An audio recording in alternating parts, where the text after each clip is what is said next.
शिवसेनेमध्ये फूट पडल्यानंतर शिंदे गटानं आदित्य ठाकरे आणि उद्धव ठाकरे यांच्या विरोधात कारवाई न करण्याचा निर्णय घेतलेला होता। पण अजित पवार यांनी बहीण सुप्रिया सुळे यांच्यावर कारवाई करण्याचं ठरवलंय। त्यामुळे देशाच्या राजकारणामध्ये सध्या वेगळीच चर्चा सुरू झाली आहे। बघूयात याविषयीचा स्पेशल रिपोर्ट। सुप्रियाताईंनी भाऊबीजेला अजितदादांना ओवाळलं, तेव्हा दादांनी ताईंना ओवाळणीत काय दिलं असेल हे तुम्हा आम्हाला ठाऊक असायचं कारण नाही।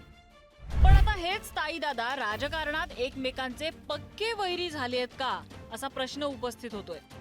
कारण सुप्रिया सुळेंवर अपात्रतेची कारवाई करावी अशी मागणी अजित पवार गटानं केली आहे। तर पक्षांतर बंदी कायद्याच्या अंतर्गत अजित पवार गटासोबत असलेल्या प्रफुल्ल पटेल आणि खासदार सुनील तटकरे यांच्यावर तात्काळ अपात्रतेची कारवाई करण्यात यावी अशी मागणी राष्ट्रवादीचे अध्यक्ष शरद पवार यांच्या गटाच्या वतीनं संसदेत करण्यात आली आहे। खासदार सुनील तटकरे यांच्यावर कारवाई करा असं शरद पवार गटानं लोकसभा अध्यक्षांना पत्र लिहिलंय। खासदार प्रफुल्ल पटेल यांच्यावरच्या कारवाईसाठी राज्यसभा सभापती जयदीप धनखड यांनाही पत्र पाठवण्यात आलंय। खासदार सुप्रिया सुळे, श्रीनिवास पाटील, मोहम्मद फैसल यांच्यावर कारवाई करा अशी अजित पवार गटानं लोकसभा अध्यक्षांकडे मागणी केली आहे। वंदना चव्हाण, फौजिया खान यांच्यावर कारवाई करण्याबाबत राज्यसभेत मागणी झाली आहे। शरद पवारांसंदर्भात प्रफुल्ल पटेल निर्णय घेणार असल्याची माहिती कळते। दिल्लीचं जे आहे आता त्यांची बाजू मांडण्याचं जे काम आहे ते उद्या होणार आहे आणि त्याच्यानंतर जे आहे आमच्या वतीने बाजू मांडली जाईल। त्यांनी ज्या ज्या गोष्टी ज्या मांडलेल्या आहेत त्या कशा चुकीच्या आहेत ह्या आमचे वकील जे आहेत व्यवस्थितपणे नीट मांडतील। सभापतींकडे त्यांनी जी काही मागणी केलेली आहे ती काल जाऊन ते आहे ती वेगळी आणि इलेक्शन कमिशनचं वेगळं आहे। इलेक्शन कमिशनला आता उद्या जे आहे ते मॅटर आहे ते पत्र तटकरे साहेबांनी ऑलरेडी त्यांच्या सभापतींना दिलेलं आहे। पवार गटाच्या राजकीय युद्धाची सातत्यानं शिंदे गटाशी तुलना केली जाते। शिवसेनेत फूट पडल्यानंतर शिंदे गटाने आदित्य ठाकरे आणि उद्धव ठाकरे यांच्या विरोधात पक्षांतर बंदी कायद्यानुसार ठाकरे कुटुंबाचे सदस्य असलेल्या कोणत्याही नेत्यावर कारवाई न करण्याचा निर्णय घेतला होता। ठाकरे आणि शिंदे यांचं कुठलंही रक्ताचं नातं नाही, मात्र ठाकरे कुटुंब आणि शिवसैनिक हे एक वेगळं नातं आहे। त्यामुळे याच नात्याला जागत शिंदे गटानं ठाकरेंवर कुठलीही कारवाई करण्याची मागणी केली नाही।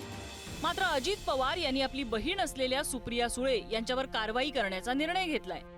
अजित पवार आणि सुप्रिया सुळे यांचं रक्ताचं नातं असताना देखील अजित पवार गटाने सुप्रिया सुळेंच्या विरोधात कारवाईची मागणी केल्यानं चर्चांना उधाण आलंय। सुनील तटकरेंनी सरकारच्या बाजूनी म्हणजे महिलांवर होणारे अत्याचार असतील, घराची मणिपूरमध्ये जळत होती त्याच्या विरोधात, त्याच्या आम्ही विरोधात होतोय, पण सुनील तटकरेंनी त्या नो कॉन्फिडन्स मोशन हे भारतीय जनता पक्षाच्या बाजूनी मतदान केलं। अर्थातच ते चुकीचं आहे असं आम्हाला वाटलं।